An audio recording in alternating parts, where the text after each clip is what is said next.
There are moments in history when the past refuses to remain silent.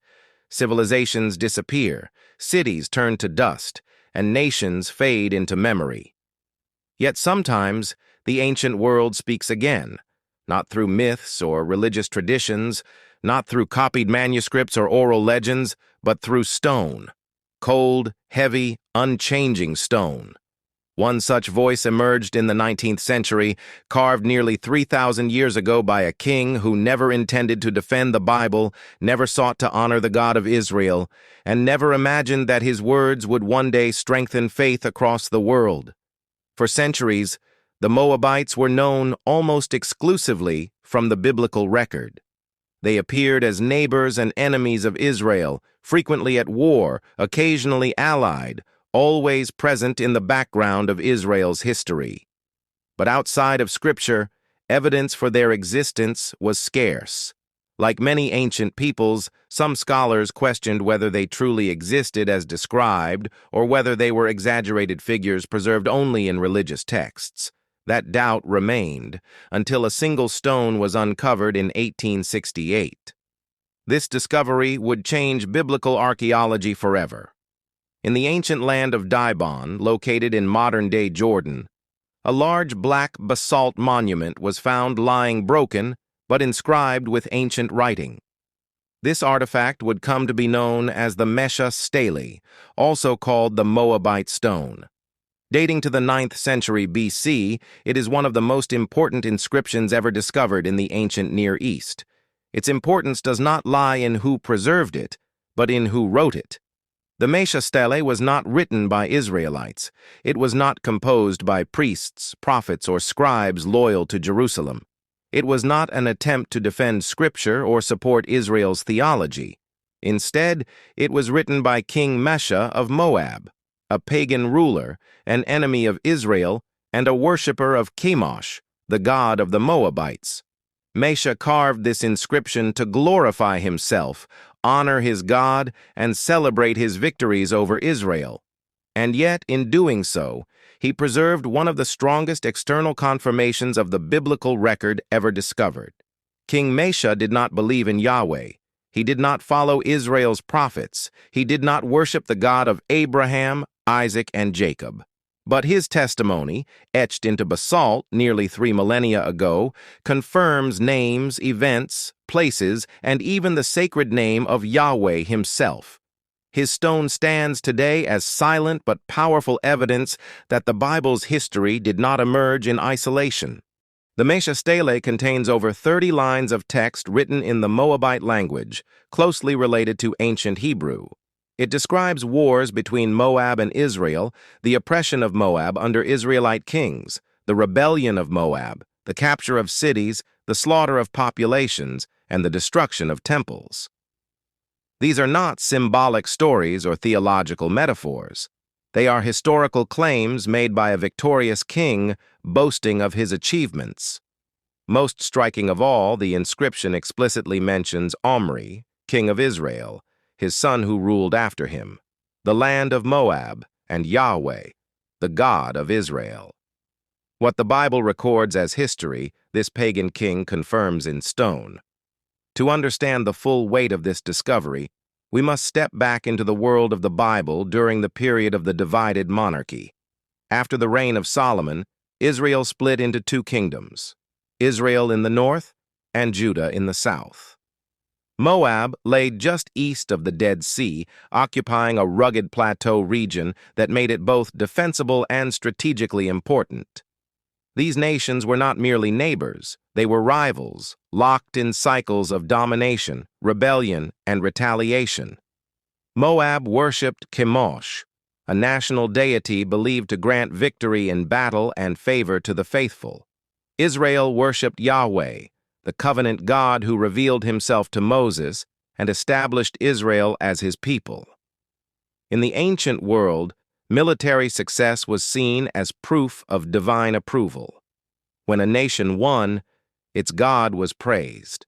When it lost, its God was believed to be angry or defeated.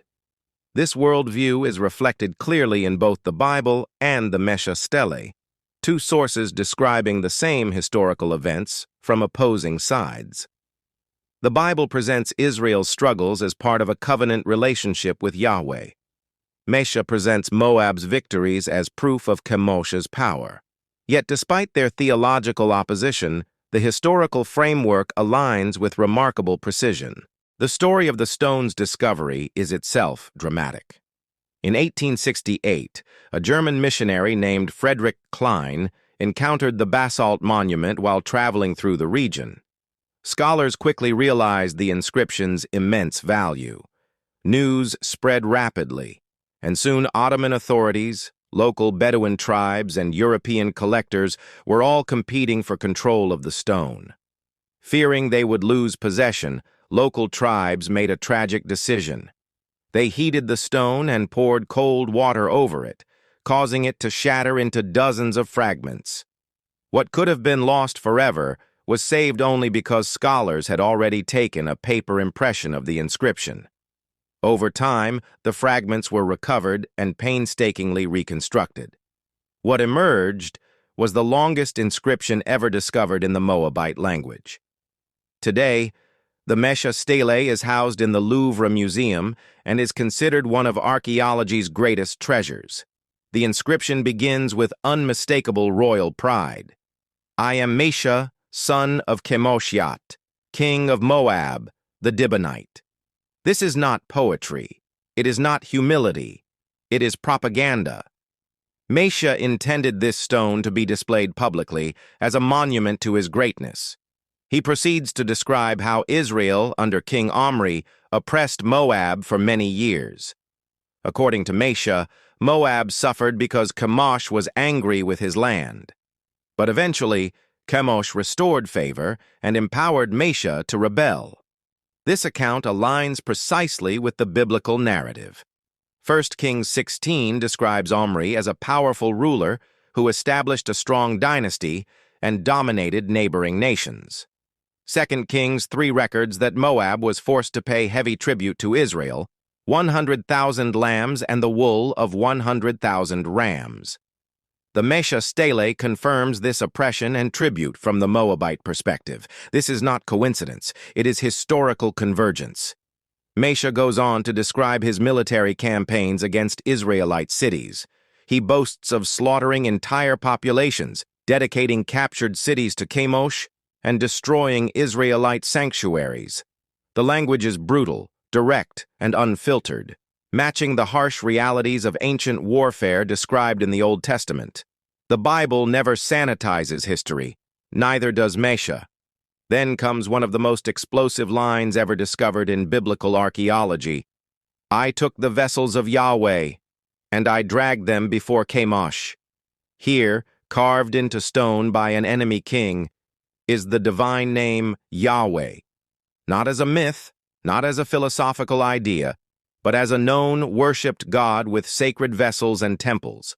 This single sentence shatters modern theories that claim belief in Yahweh emerged late in Israel's history, or developed gradually from vague tribal traditions.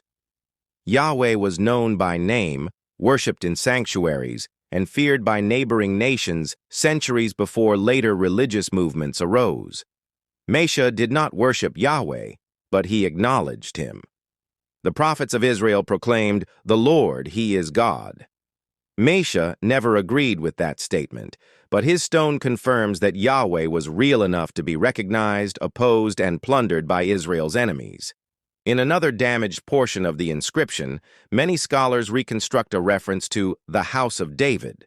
If accurate, this would mean that Moab, an enemy nation, recognized David's dynasty as a legitimate ruling house.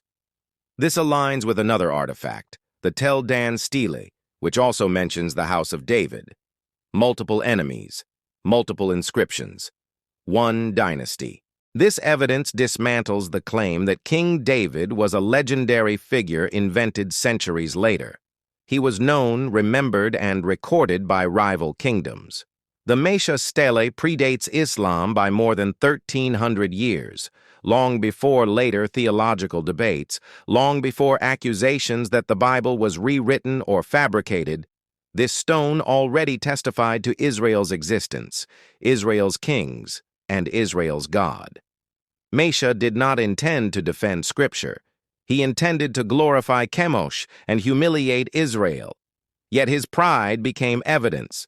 The stone does not argue, it does not preach, it simply remembers. And memory can be powerful.